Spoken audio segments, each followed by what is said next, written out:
with a new flavor just for you guys. I'm sure it still says Taco Bell exclusive on. Does it say that on the bottle still? Well, I mean, Taco Bell still has Taco Bell original on there, so they're probably still getting a cut out of the percentage for sure. Well, at the end of the day, Taco Bell's a Pepsi brand. That is true. They're all under the same PepsiCo owns Taco Bell now, so like they're just making money for themselves. But fuck it, we win because it's a good flavor. And speaking of flavor, what do you think? Should we kick this here episode off? Yeah, I'm ready. Excuse me, I'm ready. I'm ready, Freddie. All right, ladies and gentlemen, it is time to engage this here Shedtime Podcast. Let's go.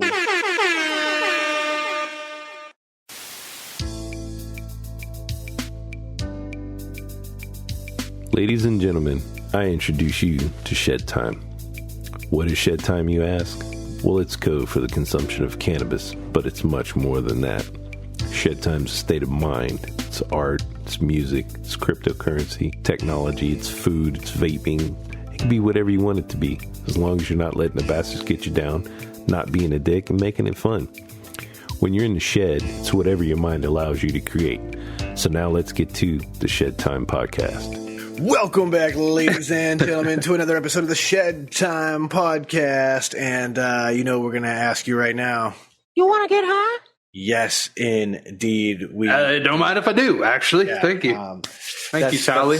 That's exactly what we're into right now. And speaking of flavors, like we were at the beginning, dude, I got to go with this stuff right here. I think I've talked about it once before, but these 40s, dude, I haven't even opened the bag. And I can smell this stuff already, bro. This is the most tastiest cannabis experience I think I've ever had. It's insane. Pink Asahi infused premium cannabis. It's got cannabis flower, cannabis concentrate, live resin, kief, and terpenes.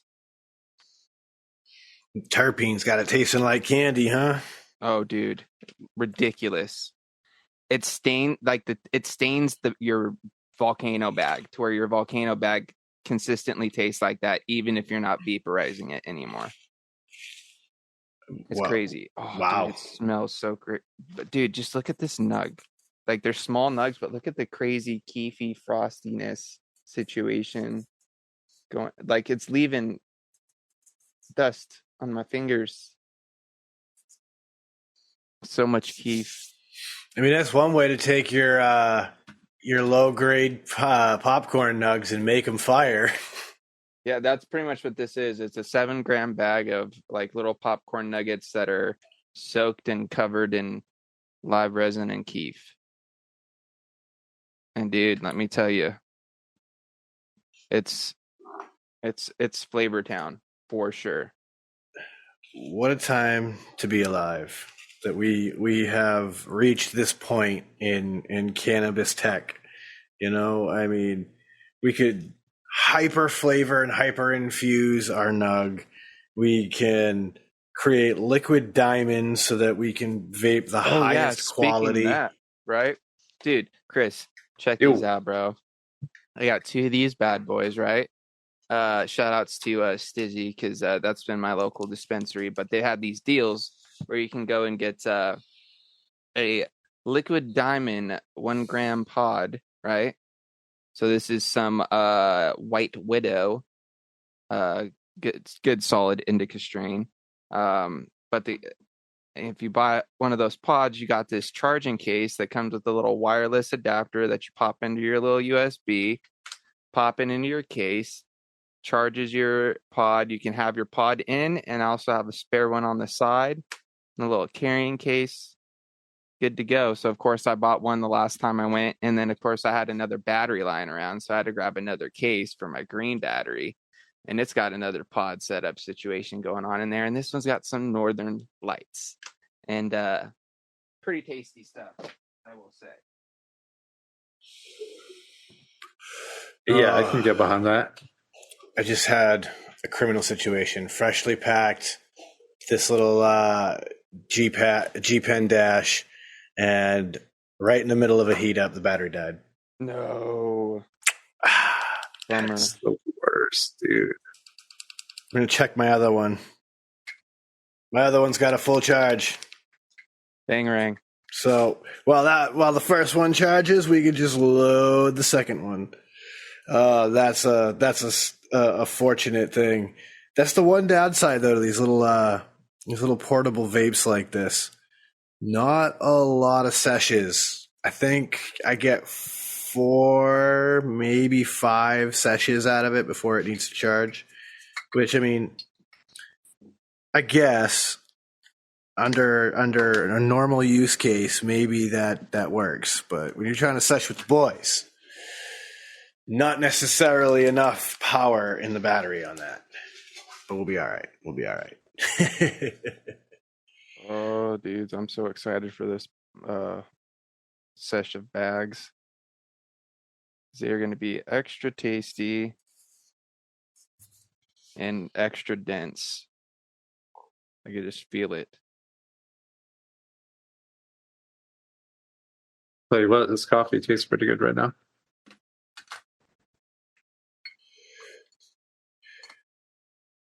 I really have no idea why I like coffee so much.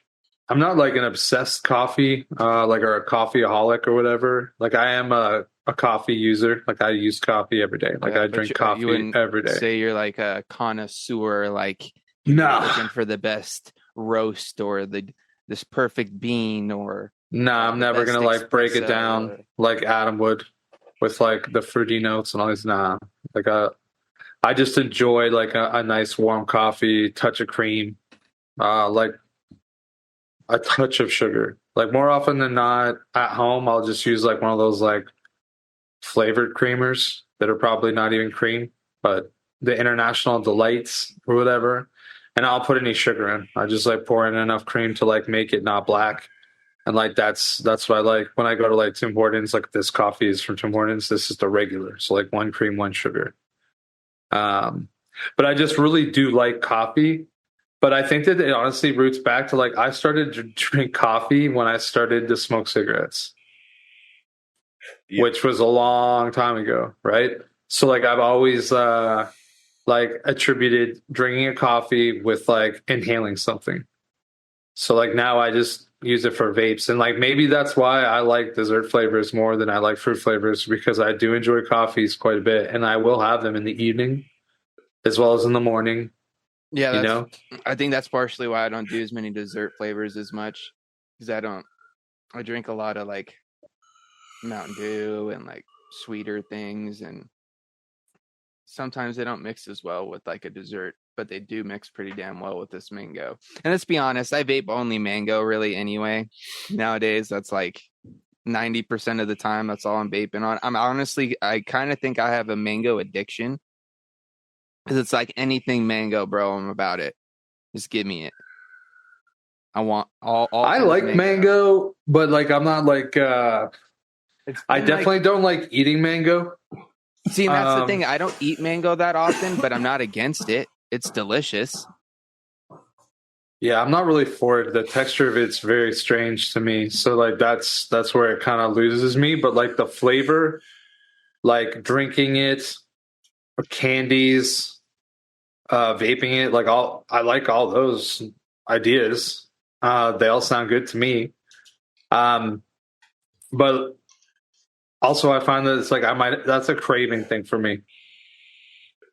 See, that's not like I can have it all the time. It's like every month or so I might be like, oh, I need to when I'm at the grocery store, I need to find some like mango fruit concentrate drink or something. You can get like mangoes and orange mango, and it'll be like the little freezer things of concentrate. Body Armor is so good, dude. See, I've never eaten an actual like mango fruit, but I love dried mango. Dude, dried mango. See, I can get behind dried mango. And the weird thing about dried mango, right, is that like I get reminded that there is myrcene in mango when I eat dried mango, because sometimes you get a piece of mango and it's super sweet and it's just like that typical mango flavor. And then other times you get a piece of mango and it's like super dank and it almost tastes like weed. And you're like, oh yeah, that's the I think that heavy might be musing also content. partially why I like mango laws, because I consume quite a bit of cannabis, and the little extra myrcene action to mix with the myrcene I'm already taking in through most of my strains that I partake in. Who knows? Maybe that's a correlation. I mean, it could be. I think that I've just found that like I can make anything work together, especially if like I just don't pay attention, if that makes any sense. Like I don't know what it is. I'm not like a huge pairing person. Like I don't care as long as they're not like polar opposites. All I could say is this bag right now is extra tasty, boys, and I wish I could pass this to you so you can enjoy this experience along with me. Did you hear the whistle of this damn thing right now? I did. This rig whistles so bad, dude, and I hate it, but it just the diffusion action I get out of it is nice. That's weird that it whistles. Yeah, that would drive me nuts. It's just because it's got a wide open draw with this bag attachment. You know what I mean? There's no compression to be had. Really, no. Oh man. Yeah, something really special about being able to infuse bud like that, and just get that crazy punch of flavor. Yeah, dude. The crazy part about it too is it's not like super like you think it'd be maybe a little bit higher in the overall percentage, but it's only gets bumped up to about like a 41-42%. The little extra, infusion action. But dude, I'm telling you what, dude, the terpene situation. I wish it had like the terpene breakdown of like what the percentages of terpenes. Because dude, it is so flavorful. Shout outs to our boy Ern recently too, because he's been getting this stuff called Ultra Boof or something. And it's got like 5.44% terpenes, bro. Crazy. Yo, that Boof lineage is wild. Who was it? The homie Ryan was, and I were talking about it because his connect out in his part of the world was getting some of these super Boof strains coming at him, and yo, it's a wild strain. It cracks me up because of the fact that like I love the irony of having a strain that packs that much of a punch with a name like Super Boof, right? Like, I guess like there's something. Yeah, it's like ironic. I guess it's like no, this shit actually smacks. Like, but we're gonna give it like this like crazy fucking mid name.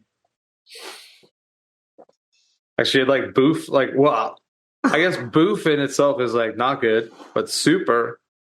It could mean like it's like really good, not good, but or it could mean that it's like really bad. Yeah, that's what I'm saying, right? Like, if someone's like, "Yo, I got some weed, but it's that Super Boof," I'd be like, "Well, that's a shame, bro. We could just smoke my stash." Right. Yeah, but you see, you could also say it like something like, "Oh, it's like I got this weed. It's Super Boof." And that instantly makes it sound a little bit better. So then it makes you think, oh, well, maybe it's like instead of Boof, it's like mid, which at that point would be better than just pure Boof. On these lines, though, do you guys remember, though, having the sesh back in the day and everybody would like pull out like their sack or whatever, or like someone would go to load a bowl and you'd have the one homie that have like the worst fucking weed.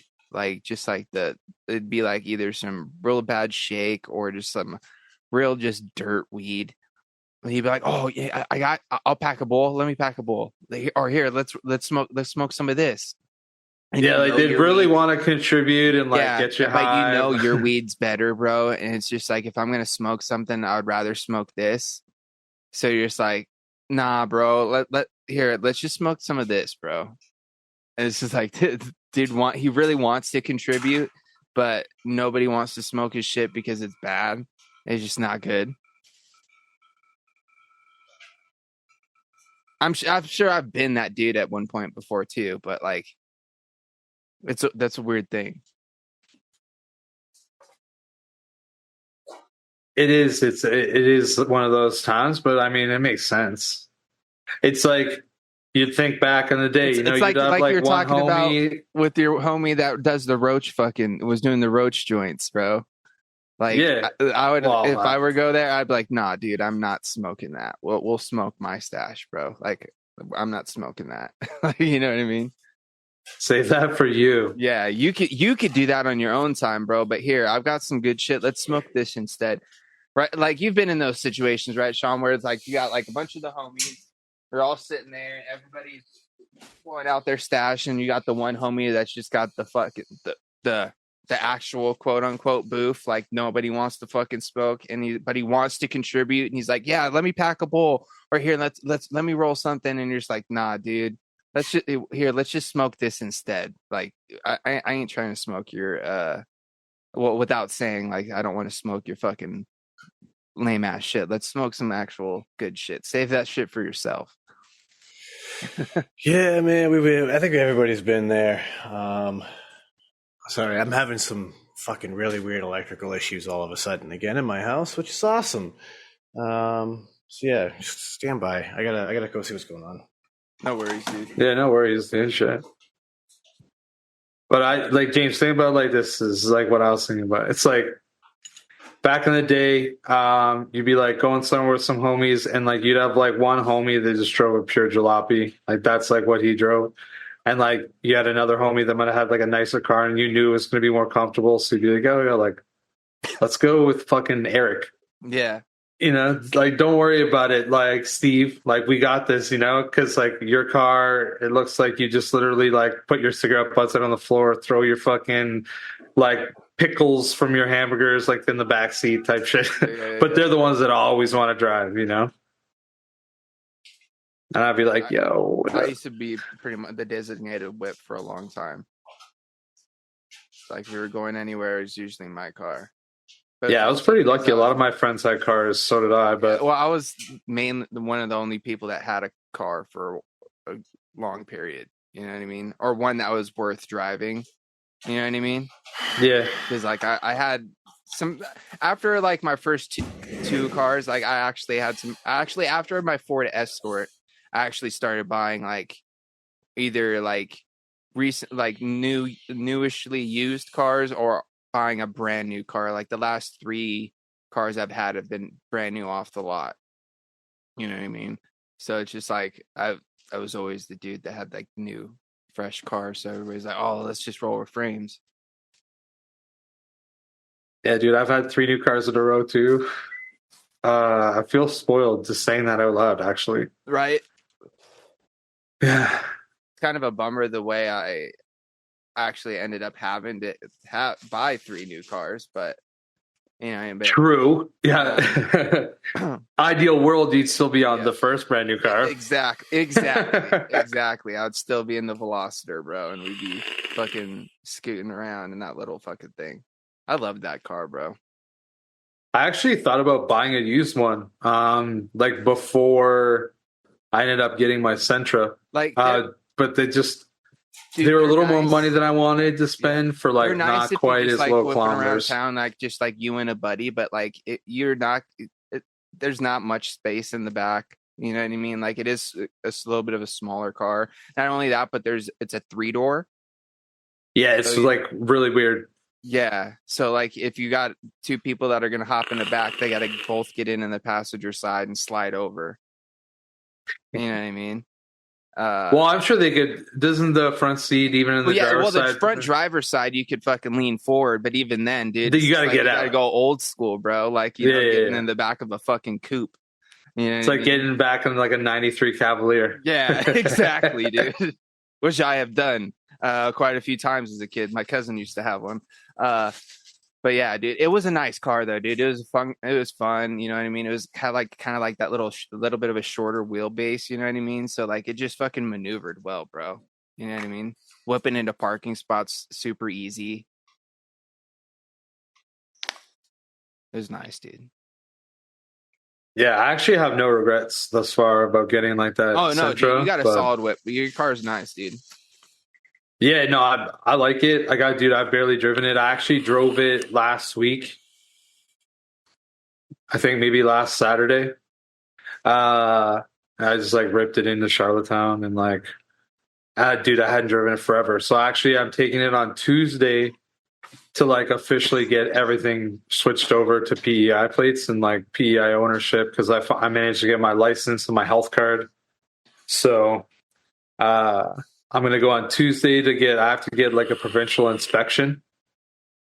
So they have to like approve it for like driving in Prince Edward Island, I guess, or whatever.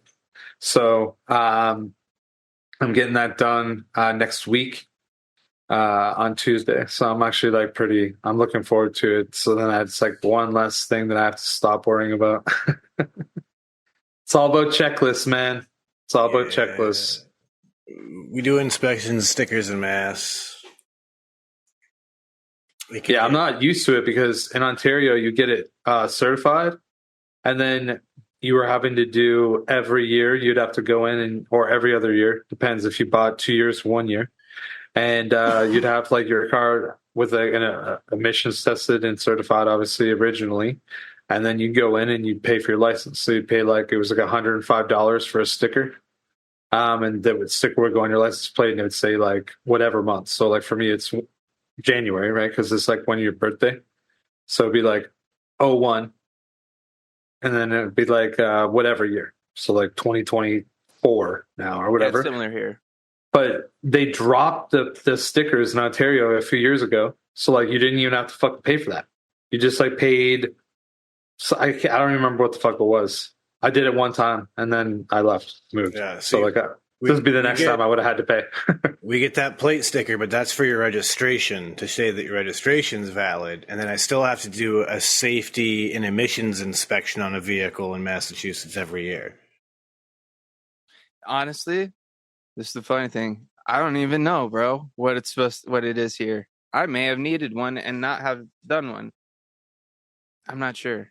I'm assuming that when you got your car new, like all that stuff would have been taken care of, and you'll get a letter probably coming up to your birthday or something, and they'll say, "Hey, it probably friends, you need to do this." It's registered, but yeah, but I think there might have been a thing where newer cars may not have to, because we used to have to do smog checks, which is like an emission situation, but I don't know if.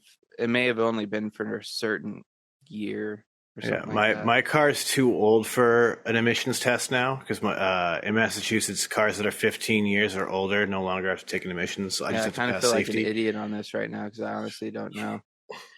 Well, I work in the field. Sean, are you serious? This is why I kind of know this information. That seems so bizarre. It's like the vehicles is it because they know that they won't pass the emissions? They're like, yo, this is 15 years old. The tech wasn't there. Like they can't pass. So so that's where it started, obviously, because at some point you had to grandfather in vehicles, right?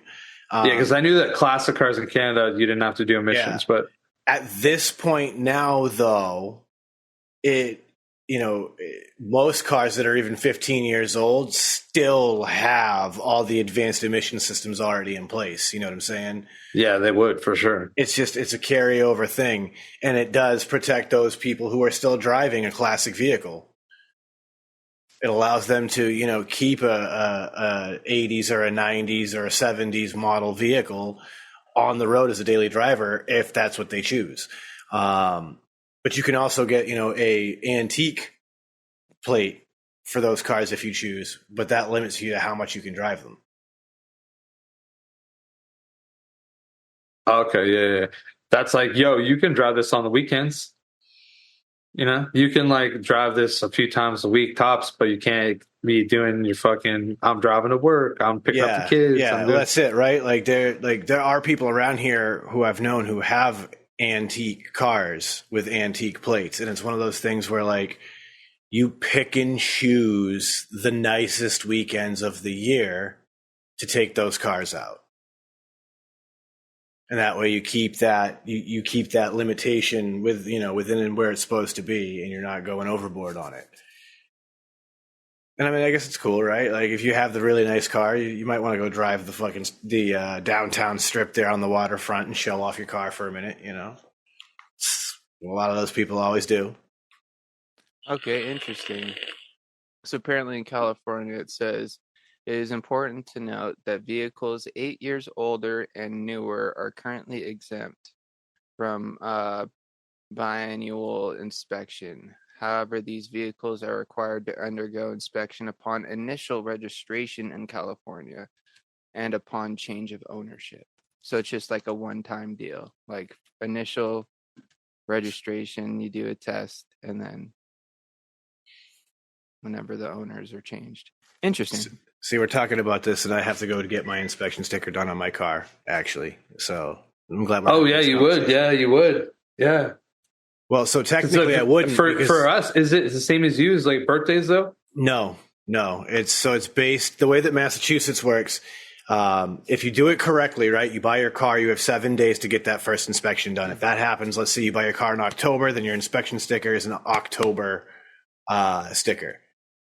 Oh, see, up here you would just pay. So my birthday is in January, so I would just pay like 3 months of that sticker, and then I'd be due for a new sticker come my birthday. It'll always line up with your birthday because that's like when your license will expire. Because like my license expires. Actually, my license was going to expire the last day of this month because it's my birthday, and my license and my health card were both expiring. So now that I have new ones coming, they'll be like fresh again for I think 5 years. Yeah, so with Massachusetts, your license is good every 4 years. You renew your license every 4 years. Car registration is renewed every year. So I'll renew my registration. When did I put my car on the road? Whatever it was, October, I think, is when I put my car on the road. So I'll renew it in October. So, yeah. However, in Massachusetts, here's where things get weird. Let's say you register your car in October, you get that initial inspection sticker. Now that year goes by, you miss your October inspection sticker. Now it's November. Okay? And you say, oh shit, it's November 3rd. Let me get my inspection sticker. Now in the state of Massachusetts, if you get an inspection sticker on November 3rd and you missed your October window to get your inspection, you're going to get issued a January inspection for that year, which means that come 2 months later in January, you will have to re-inspect your car. That's their way of trying to get people to stop doing what I did in the Saab and go like 3 and 4 years without getting an inspection sticker. and that, like, if you had got pulled over, you would have been fine. No, they would be like, they can ticket you for that. Granted, I had a other problem with the Saab, so they always ignored my inspection sticker. Okay. The Saab had a weird issue where there was a typo on my registration. So when you ran the plates to the Saab, the plates came back as non-existent. The car didn't exist. And it was all because someone at the registry put one number in incorrectly on my plate on the registration. So cops would completely ignore my inspection sticker because they were like, dude, what's up with your plate? I ran your plate and it says that your car doesn't exist. I'm like, yeah, look at my reg. And then they'd run the reg and go, oh, you need to get that fixed. Yeah, I know. And then they'd fucking let me go with a warning. The car was convenient in the sense that, and I never took advantage of this, and I should have. I regret not taking advantage of it. But had I ever taken toll roads in Massachusetts, we don't have monetary toll booths anymore. It's all camera driven. So you just drive straight through a toll booth, it takes a picture of your license plate, and then you get a bill in the mail. Well, had I ever gone on toll roads in that car, they would have never had a address to issue a ticket to bill me to, because that plate doesn't exist. Oh, so like you could have been running amok, dude. Yeah, but I could have been on like every toll road and never had to pay a toll with that car. Yeah, like this like weird unlimited fucking toll glitch just built in that they gave you. Like, yeah, exactly. And I never took advantage of it because fuck toll roads. I hate toll roads.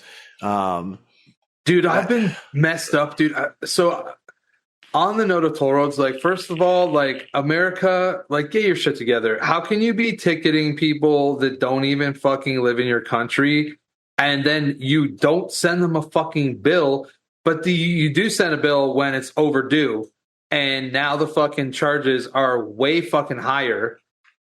Dude, so it's happened to me twice. And the second time it was on my mind. I'm like, avoid all toll roads. Like, I literally hit on my phone, like, avoid tolls. I was driving on fucking country ass roads through like upstate New York, trying to get my way to fucking Ohio to Will's. And I ended up getting it again. Dude, they send it and it'll be like, your original charges are $5.50. And then it'll be like overdue fees, office fees, all this fucking fees and bullshit, and it ends up being $55 fucking dollars. And if you don't pay it, if I were to ever get pulled over in New York, like, either I think that they just call me on it or like they write me a ticket. I don't need to fucking ever have that problem, bro. So I have to fucking pay it. And I'm like, I can't avoid this. So I called them after the second time. And I was like, look, the first time was on me. This time it's on you guys. Because the first time I never saw that I got it. There was like none of that. You know what I mean? Like I didn't notice it. And I just got the fucking, hey, you're overdue. The second time it happened again. And that time I was pretty sure that I never even went on one. And then I called them and they're like, I owed $2. And it was going to be like fucking a bunch more money. And I said, look, I'm like, charge me right fucking now. Let me pay for this right now before it gets to that point, because I got it and it said I have 10 days to pay it. And it would probably been like 9 fucking days. So I called them on the phone and I ended up being able to pay, but at a lower penalty, because I can't even remember the fucking reasoning. And so I was like, man, you guys need to make this way more fucking easy. Like, in America, you're going to get the first fucking bill. And then those people will just pay the $5.50, and that's fine. But don't even, like, you know what I mean? Oh man, it was so fucking frustrating. It makes me like never want to fucking drive. Like, what's the problem with just like slowing down, taking the fucking toll ticket, and then you going to the end of the fucking toll and paying? Well, what's the problem with that? How about this? I think toll roads are a fucking racket to begin with. The point of American excise tax is a tax for me to transport the plates on my car on those roadways. So if I'm already paying the excise tax to transport my vehicle on the roadways of the Commonwealth of Massachusetts or any other state that I'm in, then why the fuck am I then being taxed again in the actual act of using? Oh, we got him going. Keep going, Sean. This is literally insane, though. Like, it makes zero fucking sense why you would tax me twice when I've already paid to use the road. I love this shit. Keep going. Like, somebody needs to straighten that shit out. Toll roads serve zero purpose. Where is that money going? All you're doing is wasting money on people to work the fucking toll system. Can I get an amen? Oh shit! I love when Sean gets going on something, dude. It's utter insanity. No, I agree though, dude. It's ridiculous, man. Like, I understand like carpool lanes. That's cool. You know what I mean? Like, if you've got the amount of people trying to get somewhere, cool, whatever. That's understandable. But fucking charging people to drive on the fucking road, you're already doing that when we fucking, like you said, to register our fucking vehicle, as well as our fucking taxes, that we're paying. You know what I'm saying? It's like, we've already paid to fucking be on the road. So fucking don't charge me again just to drive on a special road. That sometimes that's the only option to get a certain place. And that's the fucked up part, is they force you sometimes to get on them. So fuck you. That's what I've got to say. I just wish that it was like more simple, bro. Like, I really don't get, like, why can't you just Dude, how much more simple is it to just pull up? You get the fucking thing. It literally tells you all your exits, how much it's going to fucking cost to get there. I don't care because I just hand the fucking ticket. They say that's $6, sir. Then I give them $6 fucking dollars and I say, have a great day. And I drive. I never have to fucking worry about spending an hour on the goddamn telephone trying to figure out how to fucking pay something. Like, what the fuck? I think that's what drives me fucking crazy, bro. Like, don't take pictures of my plate, and then it's like, what the fuck? And then because the time you're talking to a computer, you're not even talking to a real person. So it's like fucking takes you half an hour just to even talk to a person to get the shit figured out because you got to go through 6 different menus to get to an actual, employee. Yeah, they just have you bent over a barrel, and it fucking drives me crazy. When I took the trip, expecting a rant today, but I like it. When I took that trip to Maine, at least like they didn't do the whole ticket system. They just literally they had multiple gantries, and you just paid at each toll booth. It was like, all right, you got to kick in your $2.50 here. You got to kick in your $4 here. I'll tell you though, that shit was crazy because in a probably 200, 300 mile trip, I had to spend $10 one way and I think it was $8 another. Well, okay, this is the one thing that I will say about that trip, right? As a person that's driven from your house up to Maine and beyond, there's fucking nobody that lives there. So they have fucking no taxes and they have pretty expansive roads, man. Like their highways are actually really quite nice. I'm not going to complain too hard about that shit. The shit that I'm going to complain about is I'm driving through fucking Buffalo, New York and all up there. Like, dude, there's fucking people everywhere. Okay. There's tons of fucking tax money. The roads are absolute dog shit. And then they're like, oh, but by the way, you have to fucking give us $50 fucking dollars because you missed it because we never even sent you the first one. Like, oh, yeah. The one thing about Maine, right, is there isn't really a lot of people to pay for it. So if there were places that it would make sense for them to have a paid toll road, would be there as long as they're in good shape, which they are. And that's the fucked up thing, right? Is it's yeah, you know what though? At least the roads are good. Yeah, and you go to you go to Massachusetts, New York, Connecticut, Rhode Island, and it's pothole fucking city. I just paid you a whole shitload of money to travel these toll roads, and I have to do 45 miles an hour like this.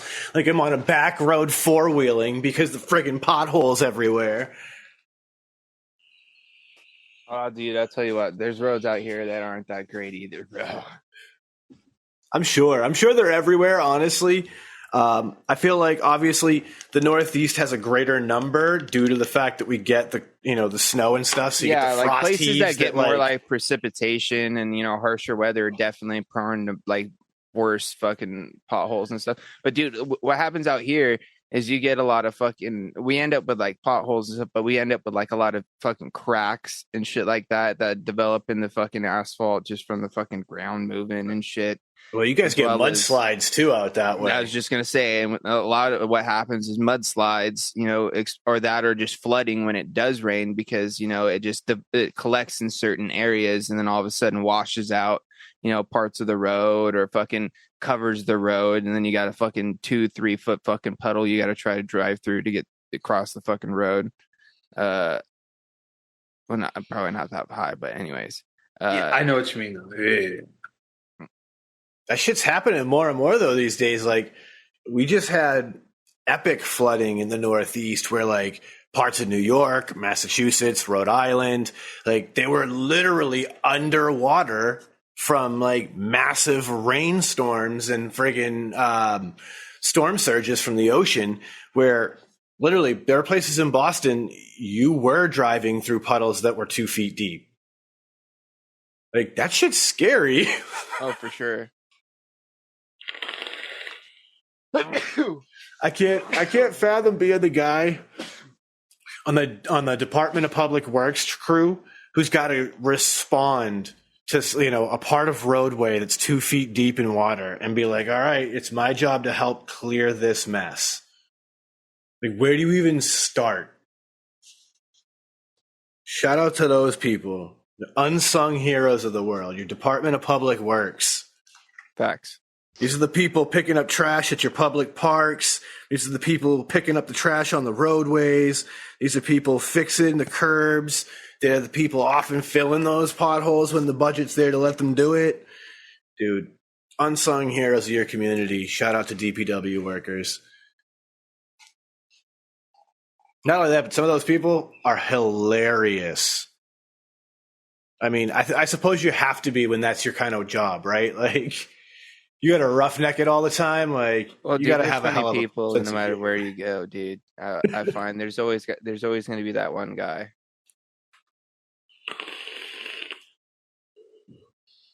There's usually like always that one wild guy. You know what I mean? That's just like a little over the top. You know what I mean? Like, but he'll get in there and get shit done, but he's also got just like almost too much energy. You know what I mean? To where it's like he kind of like, you're okay, man. Like, you good? You're describing my buddy JP. Yeah, we got a guy like that at the shop, dude. But he's a good dude for the most part. I can't say anything bad about him. But he's just like, there's times where I'm just looking at him like, dude, you're too much, bro. You know what I mean? Like I've like I don't know if I'd be able to like, you know, hang with this guy for a long period of time and not be like, all right, man, you gotta eat, you gotta relax, bro. You're too much for me, but like. Yeah. Sounds a lot like JP. This dude would walk around the shop back when I worked at Jeep, and he'd be like, "Oh, you're a wise guy, eh? Ah!" And he'd just start like talking shit to a car as he's working on it. This guy's like dancing through the warehouse and like, fucking yelling and screaming and just like during meetings, just like saying off the top, just like kind of like comments that could get you in trouble in most places probably, but he gets away with it just because, you know. Our shop's pretty. We run a pretty loose shop, you know. Yeah, I mean? A little wild, little loose. You know what I mean? I hear you. That's kind of like the shop I work in now. Like we have this. Our tinter and graphics person, Brooke. She's out of her fucking mind. She's like everyone's little sister, and very much the same kind of thing. Where like she's got her headphones in and she's singing to herself and she doesn't give a shit. She's just screams at random when things get irritating. Like honestly, he's entertainment is what he is. Yeah. Like there's just times where I just look over because like I can hear. I know where he's at. You know what I mean? Because I can hear him. So it's just like I just look over. I'm like, oh, what's he doing now? You know and the thing is with those people is that you know they're having a bad day because they're not singing or acting weird. He's not there if the shop's quiet. Like, yep. Wait, where the fuck's Ethan at? Shout outs to Ethan, bro. Yep. Brooke was sick for a couple of days and it was just quiet in the shop and we were like, hey, that guy will get in there and get shit done though, bro. You give him a task, bro. He's like, all right, he's about it. He's about that life. I love those kind of people. I think he just gets up early and like pounds like 4 or 5 cups of coffee. He's like he's just like a fucking like an Energizer bunny, dude. You know what I mean? Yeah, we all need them. I mean, shit. I had that one oddball in my shop that likes to just play good practical jokes. So he keeps a suction cup dildo in his toolbox. And then just randomly he'll screw with our boss by like our boss will pull his Jeep in. He'll just suction cup the dildo like a hood ornament on the Jeep. Like these are the kind of gags that we'll play. And then meanwhile, I've been for lack of a better term, fortunate enough to see our new location. And to see the contrast of what it's like there and where I work, I've ironically started calling that other location Disney because it's the happiest place on earth. And I say that with complete sarcasm because holy shit. My first day there walking in, one of the techs looks at me and goes, "This your first time here? Welcome to where dreams come to die." All right, you guys want to hear something crazy that I literally just saw right now? Because I picked up my phone and Instagram was just already open. I don't know if this is true, but I kind of want to look into it. But apparently, Rent-A-Center, a place where you can like rent a couch, rent a TV, that sort of thing, rent to own situation. Yes. Rent-A-Center is now renting out Jordan shoes for $19.99 a week with $525 to buy. Yep. So you can go walk down to your local Rent-A-Center and get yourself some J's for $19.99 a week, my dudes. Wow. Cop a fresh pair now. But don't miss out on them payments because they're going to repo them. No, you're just going to get a fucking real bunch of collectors for sure. No, collectors giving you a call, bro. Could you imagine, though, if they got a dude show up to your door and just fucking like, hey, man, I'm here for the J's. Listen, Rent-A-Center really does have a collections department like that where they do take your shit. So there is a distinct possibility that could happen. That's crazy, dude. That's hilarious, though. It's funny you bring this up because I was talking about this with some of the boys this morning. Did you see this earlier? I think Ryan did actually. Yeah. And he was saying how like it's messed up. Wild shit, dude. Because like down out their way, he's like, yo, people will literally rent a big screen TV for like a weekend and then return it. So he's like, could you imagine that like people just like go rent a pair of fucking Jordans for a week or two, dude, and then just return them? I always thought that was crazy. I was like, how are you going to go and rent a TV? And then like, I guess I couldn't grasp the concept of renting to own. You know what I mean? Right. And then like someone told me like, well, you end up actually paying more for it doing it that way. And I was like, oh, so that's the whole. So here's the thing, right? That's the whole thing. That's where they get you. Like, actually, that's how they're making money on this. if you're slick, right, and you have it, the smart trick is, let's say you're trying to fix credit. You go to something like a Rent-A-Center. Oh yeah, that's a good way to do it. You go there and you double down on every payment, so that way you can cut what you're actually paying Rent-A-Center down significantly. Because if you follow that $19.99 a month, it's going to end up costing you the $500 something. But if you can drop $40 a month, or $40 a week on it, like it's like that, well, now you can cut that number down significantly, and there's a much lower interest on your overall purchase. So like it's slick if you can do it, but let's be honest, Rent-A-Centers and those kind of places, they know who their clientele are. They know who they're angling for. You don't see those in the high class neighborhoods. Yeah, that's all I'm saying. You don't see those in the places where there's a bunch of nannies. Dude, hear me out on this, guys. I can't. This is an idea just popped in my head.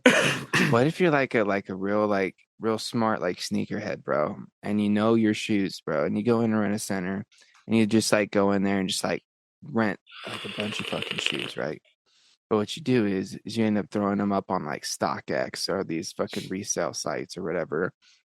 And you end up getting fucking resale value for some of them that may end up being more than, Yeah, it might be $1,000 and you only have to pay $525. Yeah, you know what I'm saying? But it also, if you could also just keep it to where you just keep throwing the payments down, you know what I mean? And you just keep going and copping pairs, slinging pairs. And the next thing you know, you fucking make a profit, pay off what you got there. And then, could you imagine? Start this weird hustle where you're funneling them out of a Rent-A-Center and into the aftermarket shoe game. Yeah, could you imagine? Do you think that could be a thing? I could see that be happening. If I thought of it, somebody's got to have thought of it. And I'm not even in the game, and I thought about doing that. I know this. a lot of the people I knew who were really good drug dealers, when they realized that selling drugs was illegal and selling sneakers wasn't, and it was the same game, they went to selling sneakers. Well, dude, at that point, like what James is talking about, like it's just like fucking, it's like arbitrage. You're like, yo, I'm gonna fucking take this, I'm gonna buy it, and I know I can sell it for this, and it's gonna end up costing me this much, and like all these different, like it's just, you're just trying to flip something into something else. So like you might be like, oh, I'm going to overpay the 525 on this, but I can get them because I know that I'm going to be able to get 800, whatever it ends up being. And if you do that enough times, like, I mean, shit, dude, some people could do that twice a week and like that covers their bills. 100%. But let's be honest. Do you think Rent-A-Center is going to be having like the hot J's?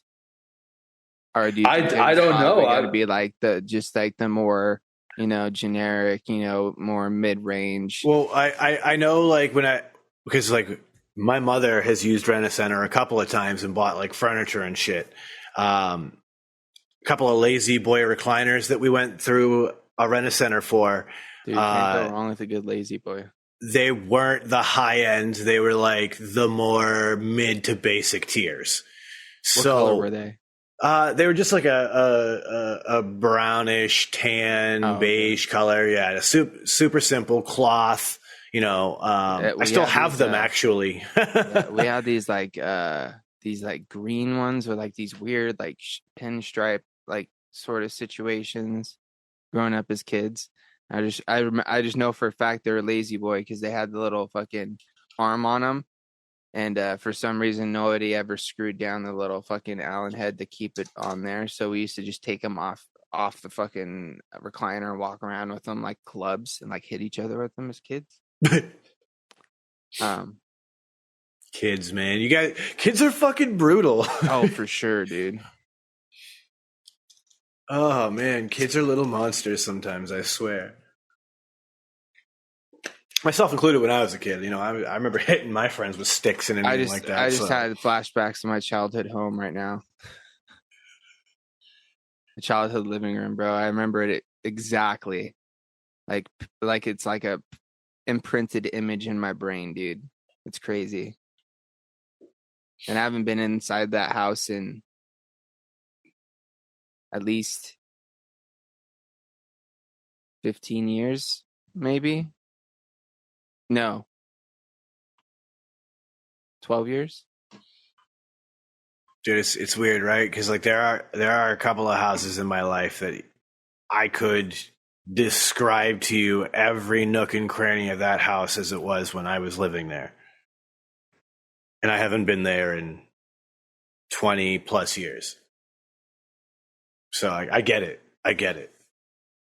I still have like, sometimes you have those weird memories. Like anytime someone brings up SpaghettiOs, I distinctly remember this time in my life, and I was probably like 4 years old at the time, and we had just moved to this one house where I did a lot of growing up in my life. And I distinctly remember the day we were moving in and we got the TV set up, and it was around lunchtime. So my mom heated up some SpaghettiOs in my little Ninja Turtle bowl. And I remember watching cartoons of my Ninja Turtle bowl sitting on the floor of that house for the first time. Dude, you're bringing back another memory, Sean, dude. I remember this is like, just because you said Ninja Turtles, same house, bro. I remember fucking running back to my fucking bedroom. It was down like an L-shaped hallway. We were at the very end that was actually like in the front side of the house. But I just remember going back there, bottle of chocolate milk in hand, dude. Warm chocolate milk. Fucking jumping up on the bed, sitting there and watching some fucking Ninja Turtles with my brother, and just fucking chugging down some warm chocolate milk, dude. I have a very vivid memory of that fucking for some reason, and it's always like been one that's stuck with me, that like pops in and out of my fucking head from time to time. It's weird, right? And these are the kind of memories that are so vivid that like you remember like the texture of the like carpet that you're in the room, like for some strange reason. Yep. I get it. I remember the different phases of that room too, of like how it changed over the years. It's like we used to have this like this bed set up that was kind of like a trundle bed sort of thing. So it's like had one that was up a little bit higher, and like it had a bed that you could like slide like in or out, but we would just like kind of kick it out like half L-shaped situation, because like I was small and I slept on the bottom when my brother slept on the top. And then like we had that, and it just like moved around the room a few times. as a kid. And then like at one point, my dad ended up building us these like loft beds. So like they're like up off the floor, and like we had like desks and like dressers underneath it, and we had our TV up in like the fucking corner. We had those for a good period of time. And then after that, we ended up taking those down, and we got water beds, bro. Dude.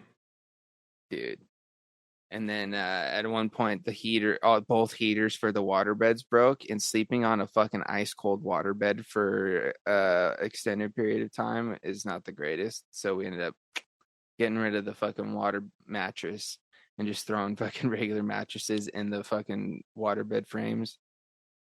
I remember my cousins having water beds when I was a kid growing up and thinking that was the coolest shit. Yeah. But you think it's cool as shit until you have one for a while, and then it's not the best. Well, like the whole thing for me is like we always had cats, and it was like all you knew you were just going to get a fucking cat to put a pinprick in it one day. Yeah, and then it was over. Ours ever leaked or popped or anything. My uncle had it happen from a dog in their house, where the dog just had a little bit too rough of a claw, jumped up on the bed, ripped it open, and flooded their whole upstairs. And the way that house was set up was unique, where like the master bedroom was off the kitchen on the very top floor. So when that happened, it flooded the kitchen, down the fucking steps. Like it was a huge mess for them. I can imagine, dude.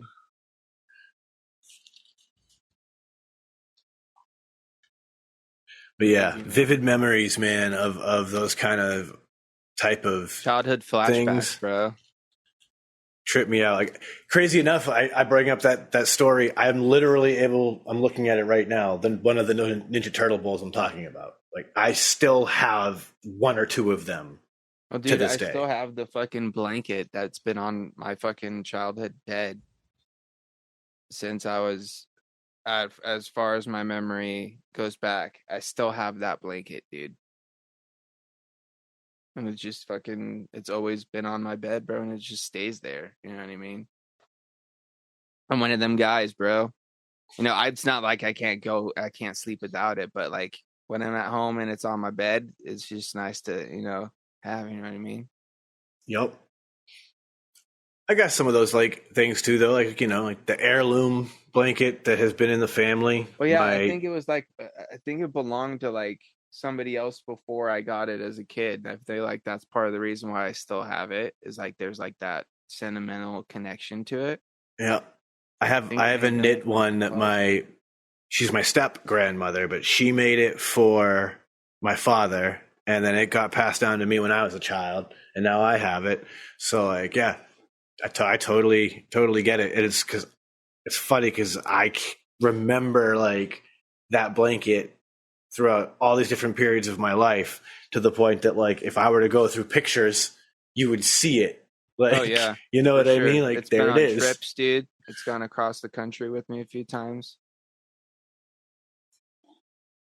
It's good shit, though. It's just like it's full of memories, bro.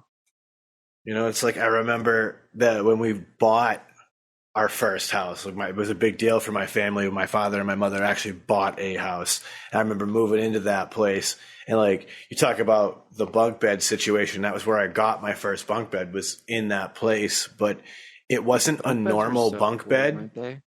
It was a bunk bed with a futon underneath. So you basically had like a couch that you could convert for the homies. I've seen those. The only thing that sucked about it is it was this metal bunk bed, and it was not very stable. So when you were up at that top, if you moved, it would rock. Dude, ours were pretty sick, dude, because my dad and his best friend built them, and they were literally fucking anchored to the wall themselves, and then like had a solid post in one corner. So like it was like in like the corner of the room with one post, and like we had like wooden ladders. And we had like rails at one point, but eventually we ended up getting rid of the rails because we stopped falling out of bed. But when we were small, because like we got them when we were pretty young, so like we needed a ladder to get up and down because we were scared to jump and shit. So like my older brother or like my older cousins would come over and they'd like mess with us, and they'd take the ladder down and like throw us all up there. and then we would have to like fucking figure out how we were going to get down, or like one of us would finally get brave enough to jump down, and then someone would jump down and fall and hit something and start crying, and it's all fun and games till someone gets hurt, and then mom comes in the room, quit fucking with the crazy, dude. Yep. It's wild, man. Dude, there's a lot of times where I catch myself really missing being a fucking kid, bro. You know what I mean? And just fucking around. There's that freedom and wonder that, like, yeah, I think that's what I miss about it, is like not fucking knowing about all the fucking other bullshit that I have to deal with, and just like being so just like free and just absorbing and not processing all the time. You know what I mean? Just like bring it in and not like fucking thinking it over all the time. I think that's my whole thing. Because dude, when I was young, dude, I was just into just like fucking looking at it. Just wanted to anything, dude, whatever you wanted to show me, dude. I wanted to fucking sit there and just watch. You know what I mean? I'm still like that, like, but I don't know.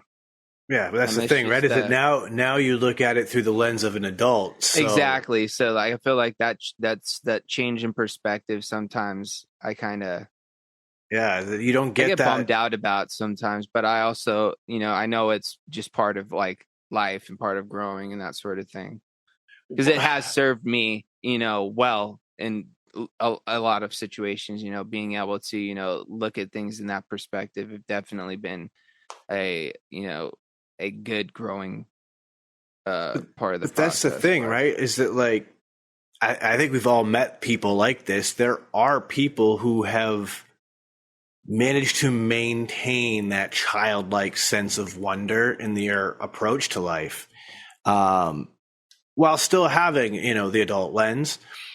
I think of someone like Action Bronson. I think is an example of that, right? Like, here's a dude who can approach anything with this like childlike wonderment of like, yeah, fuck it. Let me just make some olive oil. Let me paint. Let me do whatever the hell, moves my soul at this very moment. And I think that like, I feel like that's a attribute that we can all possess, but it's something that we all have to practice. And too many of us are just out of practice on it. Yeah, I feel like we're all part of the thing is like, and I'm not trying to make excuses of it. I feel like this could be a part of where people come from. This is something that I feel like I struggle with too, is we're all caught up in the hustle and bustle of what society thinks you're supposed to do, as far as, life is. And we all just get caught up in, working and, focusing on, our day-to-day job, and not taking the time, like you're saying, to, explore those passions and those things. I feel like that's something I've definitely kind of lost sight of just as of, the past, couple years, just because I've been so caught up in, trying to, focus on my job, as well as, getting into the whole content creation thing, to where I kind of let that absorb a pretty big portion of my life. But it was also a cool thing. I'm not regretting it at any point, but I feel like I've gotten to the point now where I'm just too focused on work and not so much pleasure, if that makes sense. You know what I mean? Like, I've kind of like lost sight of, other things that I'm passionate, like my music, for instance. Like, I haven't played fucking my guitars in fucking forever, when that used to be something I used to do all the time, as well as, taking time to focus on, my day to day. So I don't know. See, I feel like that could be something a lot of people struggle with, because I hope I'm not alone in that situation. You know what I mean? I've been kind of watching these guys on YouTube called Yes Theory, and they have a whole brand that revolves around this idea of seek discomfort. And I think it's an interesting concept that I think speaks to everybody, in the sense that, like, what happens in life is we get comfortable, right? And like we get like you're saying, we get comfortable in that routine, complacent. And what their whole idea is to go out and seek discomfort, do things that are difficult for you, that are unusual. And so these guys will go to a place like Syria and try to just make friends with random people in Syria and then learn about the culture. Because you know what? That's friggin' super uncomfortable. So let's give it a go.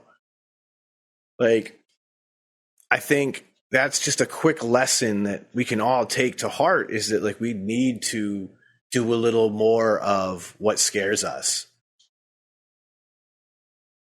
If we're learning and we're pushing ourselves outside of our comfort zone and we are expanding our knowledge base or our experience base, that's a wonderful thing to do. And I think that is something that we should all aspire to do more of, is to push ourselves outside of those comfort zones and try new things. We got the homie Swags when he went through the season of Yes, saying yes to all sorts of things to have experiences, right? Like, I think it's a great example of that. Just trying new things and seeing what the world can offer us that we might love to get into, and to experience. Right now, I'm going to experience this Dynavap. Do it. I'm still charging that other dash, so I figure let's just hit a Vap. Dude, get in that extra little bit, you know what I mean? That pink Asahi, bro, is just so good. It's so flavorful. And it's not too intense, bro. It's like a super mellow high. It's not like too heavy. You know what I mean? It's just like nice balanced high. It's a hybrid. At least that's what they're marketing it as. And I feel like it's definitely what I'm getting. But it's not like it's not like if you packed a bowl and put like a bunch of concentrate on top of your flour in there. You know what I mean? Like, because I've definitely done that a few times. And that waxed me pretty hard. But this has got me on like a real nice, even keel level, I feel.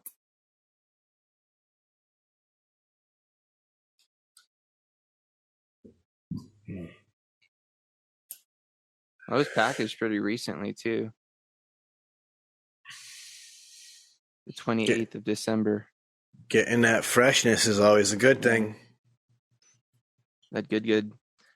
They had this, and they had strawberry cough. I almost got the strawberry cough, but I'm not a big sativa guy, and I felt like if it was super infused, it'd be too much of a race. You know what I mean? Because that's what I feel like I'm on when I do a heavy sativa. I feel like I'm like in a race for something, like, because my heart's racing, as well as like I feel like I got to be going somewhere, doing something. And it kind of makes it a little too much for me to handle. Yep. Understood that completely. Not saying that I don't enjoy a sativa from time to time, but I like a little bit more of a mellow, not super, super heady. You know what I mean? Like, I don't mind like a little bit of a buzzy sort of situation, but like, dude, a Blue Dream, for instance. Yep. Blue Dream, or like a nice mimosa. Mimosa, I find to be a nice, comfortable. Don't know if I've ever dabbled with the mimosas very much. Still get a little bit of that like nice orangey note from like tangies and stuff, but it's not like intense like a tangy, because you've got like purple punch. Bad. Like, I don't mind strawberry cough, but like I don't want a super intensified variation of it, because it might be too much. But yeah, dude, I've been definitely heavier on the flour lately. I'm trying to not consume as much concentrate, because it's a little heavy on the old lungs there, I feel. Yeah, it can get that way. More so just on the coughing, bro. It's been kind of brutal lately. I've been going that. Not only that, but Ben Globin's been coming out to play a little too much lately. And he's been going through all of my concentrate, and homie needs to chill. You know what I mean? He's smoking my stash, dude, and I don't like it. Emotional damage. Definitely, dude. That was fucking aggressive. You can't coming in hot. Coming in Uncle hot. Roger came in hot. I think that one got Sean. I think got him. Between the VAP and that, yeah. Oh boy, yeah. That's good shit. Oh, dude, I'm gonna take a nice little rip scuff of one of these. Dude, these liquid diamond pods, honestly, like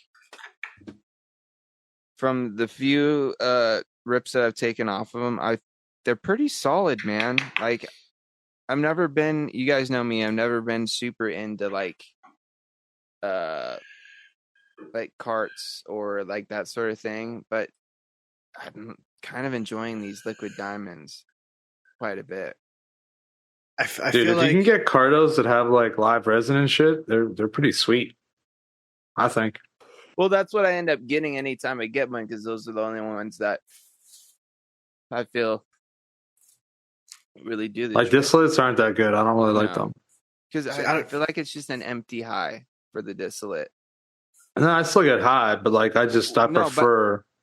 I'm saying like you get high, but I just don't feel like it's as full. You know, yeah, I mean? it's like a hollow high. Yeah, it's just like so they always like put other flavorings in it too. I swear.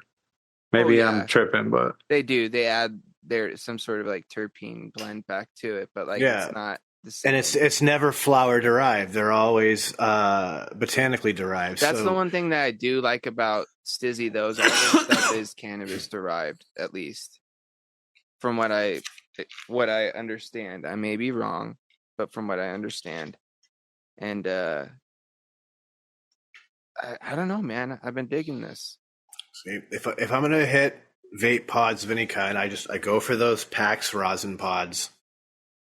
They suit me perfectly. I mean, rosin we know is 100% solventless, so I'm just hitting plant material, and I like that. It skeeves me out a teeny bit because I don't actually know what the process in the lab is to do the liquid diamonds. I know how diamonds are made, but how do you get them to the state where they're vapable in the pod? I don't know that yet. So like, I'm not sure, but I haven't done the research. That's the thing, but it intrigues me because I haven't seen him, and I just like, let me try it, see how it is. I will say this: I feel like they're a lot smoother than some of the other. Like you've seen, like the first couple rips I took, they're pretty fatty clouds. I wasn't even trying to rip it that hard, and like it didn't like kill me. But like, oh, you know, one thing too, it kind of goes along with like just this whole just in indulging in vaporization, just inhalation. Did you guys know like the whole holding your hit in thing is complete BS? Like it doesn't get you any higher. Exactly. There's no reason for it. Just let it out. Yep. I mean, like, I guess holding your breath will make you lightheaded. Yeah, well, that's pretty much, that's all it is it's just oxygen deprivation is all you're doing. You're just, you know, you're not receiving any oxygen, and that's why you're getting a little lightheaded and you feel like you're getting rocked harder. Yeah. Within the first half a second of you inhaling, all of the cannabinoids and everything have already been absorbed into your lungs. So there is zero need to hold a hit. Is it fun to get rocked that way when you hold a hit super deep? Sure. I used to tell you what, there would be those times back in the day where I would take a nice big deep long rip, bro, and just and hold it and wait till everything kind of started going black. Yeah, you get the wah-wah hit. And then I let it out. I don't do that. Do not do that. Dude, like, honestly, I think that's brain death. Yeah, don't do that. Like, you're going out, baby. That's what's happening. Don't do that. Damn, was it fun, bro. I genuinely worry that you're actually killing brain cells when you put yourself for sure. In that state. That's what's happening is you're cutting the oxygen off to your brain, and your brain's like, oh, going to sleep. Yep. So like, don't do it. It's not worth it. But dude, that wah situation that happened, bro, is crazy. I'm sure that's probably similar to what happens when you do whippets. I haven't really done them, so I wouldn't know. That's what I hear. You definitely do get the whomps. He's like, you definitely do get the whomps. I remember having a discussion with a customer at the dispensary, and he's like, I'm looking for the weed that gets you the wah hit. And I was like, I know exactly what you're talking about. Dude, that's the thing, though. There were only certain strains that could get me there. You know what I mean? At a certain point. So I chased it for a long time. And then I figured out that I don't need to do that. Yeah, what I've realized is that, like, it's really about how deep that hit is in your chest, and that's it. You're just cutting off the oxygen, and like realistically, you could do that to yourself without the hit in your chest. Yeah. You'll still ready? Here we go. 1, 2, 3. No, I'm just kidding. Don't. Crazy thing is, all right, if on a similar subject, you can biohack your brain into a high state simply by breathing. Oh, I'm sure you can. Well, dude, this is the thing. Think about this, bro, because people have even said this. And I feel like this kind of even goes maybe with your theory here too, Sean. Like when you eat something spicy, because you kind of start breathing a little bit differently when you got a little spice going on in your mouth. And some people say, like, I feel like a little drunk or like whatever, but that could also be due to the whole spice. That's why I like the crazy like Hot Ones, XXX, fucking Last Dab style shit. It's because you get that like high experience. I only can take it so far before I get really uncomfortable, and I just don't want to be there anymore. Oh, believe me, like, it's uncomfortable. You watch me do it, like. Oh yeah. I'm not, but yeah, like I can only take so much uncomfortability before I'm just like, all right, I'm out. I'm out. I don't need to do this to myself. You know what I mean? The thing is, too, is your body builds tolerance, right? So, like, oh yeah, like as a person who already likes it, better over the years, but I still, I don't know, man. It's not my thing. I don't get as much enjoyment as some people, but hey, man, like. By all means, Sean, fucking party on. You know, that's it. You know, like get in there and do your thing. Like my sister, bro, she's about that spice life, dude. She ate a ghost pepper just to eat one.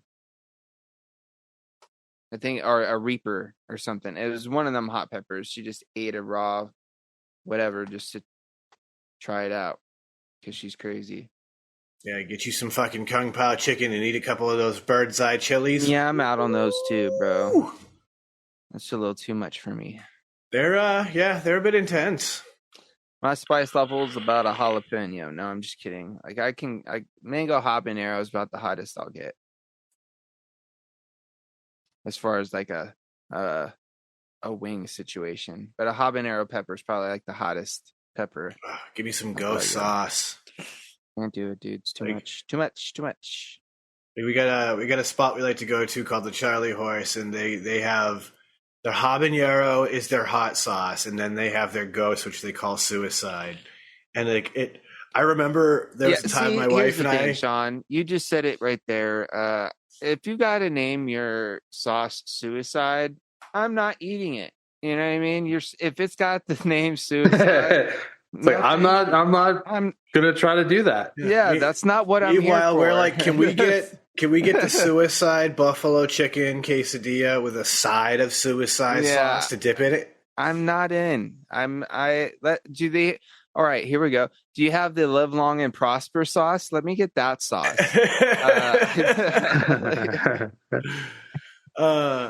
Yeah. Give me the bottle with the skull and crossbones on it, please. Can I get the one with the angel and the halo on it? Like, that's the one. How about the one with the strawberries on it? You got a strawberry sauce or what about like a sweet mango? You got a sweet mango sauce back there. Let me get that one. What a pineapple jalapeno sauce. I'll take it. You got that? You got a pineapple? I'll take that. Or a pineapple hob. A little bit more heat, but still sweet. Dude, pineapple mango habanero. Ooh, that would be tasty, bro. Now we're on to something here. See, wait, next, whenever we can get you out here, I'll take you guys for wings. There's a spot out here. They've got this sauce that my wife and I love called the ex-girlfriend sauce. Okay. And what it is their hot mess hot sauce, which is basically like a hot buffalo. Okay. And their gold digger sauce, which is, a standard Gold Rush. So it's those two mixed. So the hot mess and the gold digger become the ex-girlfriend.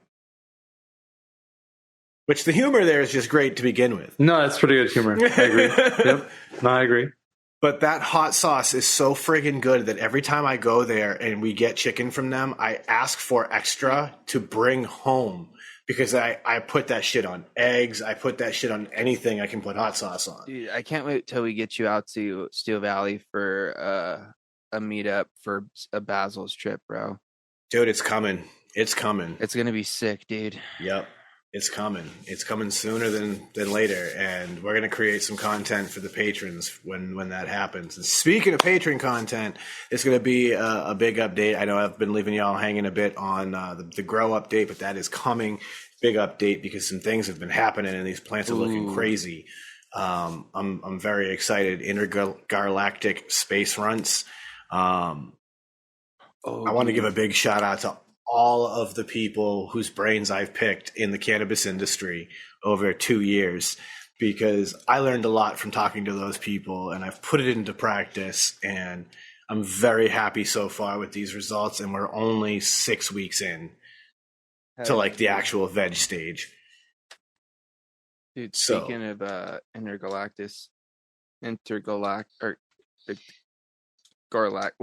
space runts or whatever. Dude, I picked some of this up. This last trip.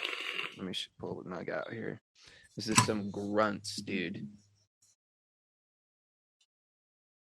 Look at that nugget. Let's get some zoomage.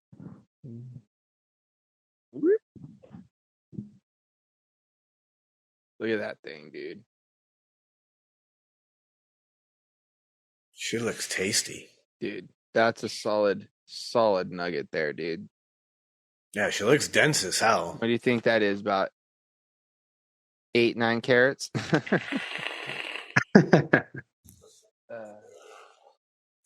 think it's about $1.50. Yeah, about $1.50. And with that terrible joke, ladies and gentlemen, it is about the end of our time. We do appreciate all of you for tuning in with us each and every week. It really does mean the world to us.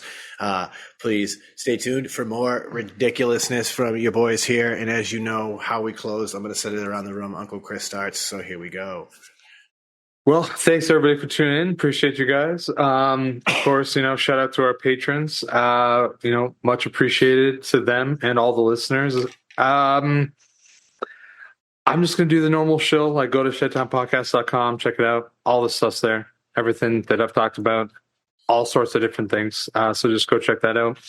You can check us out on Friday nights on Frame Shake and Vapor YouTube for the green room. It's like a little bit different of a vibe, but it's still the three of us. So like, there's definitely some similarities to both shows. So come check that out. And I think that's it. So everybody be safe. Have a good week and live your best life. Frames. As always, shout outs to all the Shedheads for you guys' continuous support, and shout outs to the boys. Always love coming hanging out and just chatting up with the dudes. Of course, 5-star reviews on all those podcasting platforms. Let us know what you think. Leave some just reviews in general. Rate us on whatever platform. Tell your friends, tell your family, all that good stuff. Of course, like Chris said, check us out Fridays on my channel if you want to get a little double dose. Other than that, check out the Patreon if you guys want to get early access and some other exclusive stuff over there, as well as, some grow updates from Sean. Check it out. Cool little place. Of course, you can check that all out on shedtimepodcast.com. Other than that, I'm going to end it as I always do, sending out all those positive vibes, crisp high fives. Don't forget to tell someone you love them. And as always, a little dab or bag will do you. Sean. Absolutely. So, yes, ladies and gentlemen, please peep the live stream over on Frame Shanklin Vapor Channel over on Friday nights over there on YouTube. Fantastic show. Great vibe. Great group of people out there in the chat. It's a great time, and I really do urge you guys to go check it out. With that, ShedtimePodcast.com has links to everything, the merch store, the channel, all of it. It's right there. It's a one-stop for all things Shedtime Podcast, so go check that out. And you know what that means. I'll bring it to a close like I always do and tell you, know the best to get you down. Be cool, don't be a dick, and whatever it is that you do, be sure and have some fun, because it's the Shedtime Podcast, and it's time to roll on up and roll on out.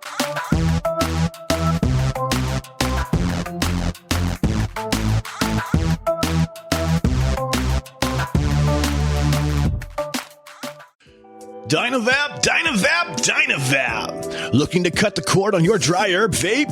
Dynavap. Trying to get the best taste from your herb? Dynavap. Ready to take your sesh to the next level? Then meet Dynavap, the best way to vape your flower or concentrate. Concentrates? That's right. Your flower or hash can be vaped using Dynavap. Check out Dynavap.com to learn more. That's Dynavap.com. Lose the ash? Dynavap.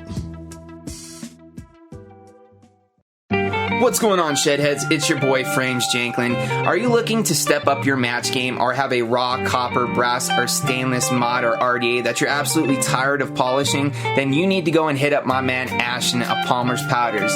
He does some absolutely amazing powder coating work.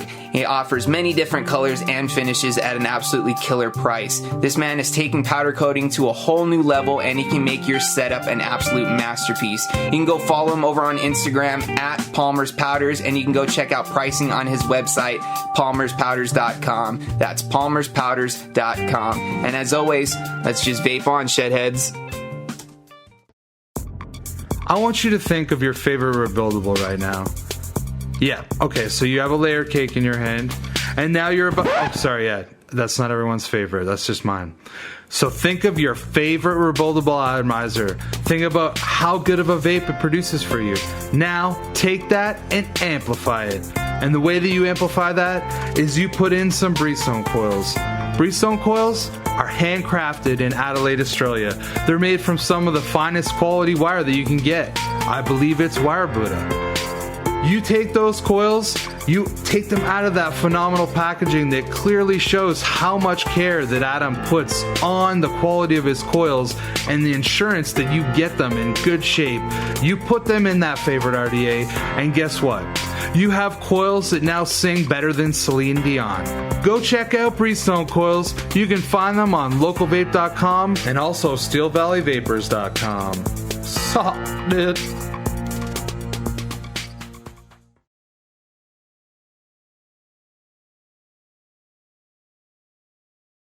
Okie dokie, artichoke. That was a good show, don't you know? That's all, folks.